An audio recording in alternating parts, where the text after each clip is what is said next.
do you believe are the key ingredients for behavior change, transformation, post-learning event? We dive right into it. I love it. It's not, Yeah. there's no warm up here. We're like No, I right want into to learn, man. so, yeah, I love it. It's perfect.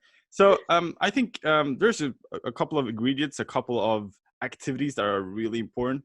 We usually try to make it as simple as possible. So we try to focus on three key activities that we see are really important. But of Yeah. course, there's a lot to think about, but three specific ones, I would say. First one is practicing. I mean, we know just having a knowledge is not enough to build a habit. So we need to practice on it. And as humans, we're not a computer. We don't just install a system and that's up and running. We need something else. We need something more. And that is practicing, because we need to see what kind of results we are getting from doing these things, what is enabled for us, and that we're getting from practicing. So we need to try things out. When we learn a new skill or we've gotten a new knowledge, that needs to be tested out, Yeah. practiced. So the practice part is super important to Mhm. actually create a new behavior.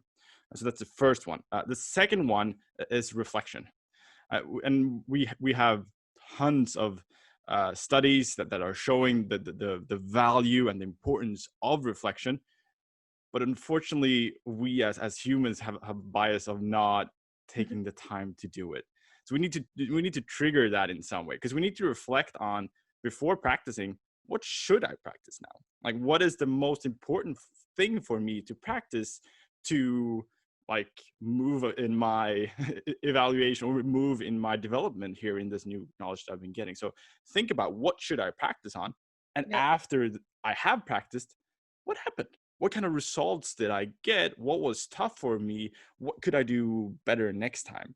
So the reflection part is really important, both in the part of me practicing, but also in visualizing my results. Like, what am I actually doing here? What results am I creating? Yeah. So those are the first two. The third one is engagement from others.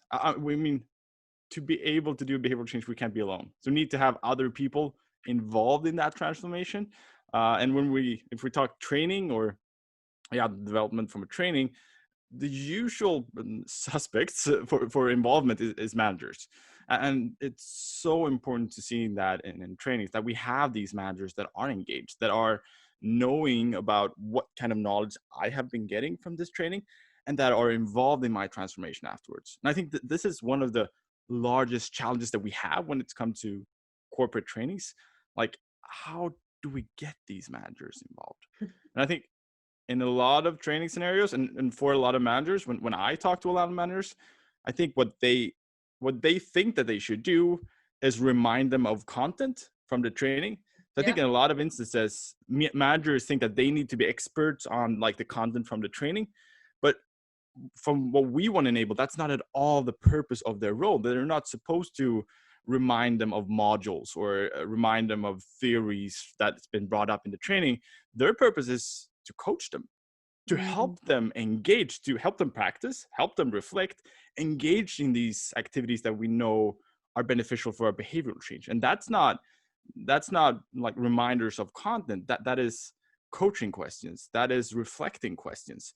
And when we are able to visualize that that's the purpose for a manager, we get a lot more managers to actually succeed with these follow-up activities that we know are so important. Because I mean, I think a lot of us, we've set up goals for ourselves. I mean, New Year's resolutions, for Yeah. example, and in those cases when we don't tell it to anyone else, it's so easy to just forget it or don't think about it. But when someone else knows about it, someone else is engaged in that promise or goal, well, then we have another accountability of also doing it. And I think that's the purpose of these other people involved after my training. So those would be my three, like other people, reflection, and the Oh, practicing I part. love that. That's really cool.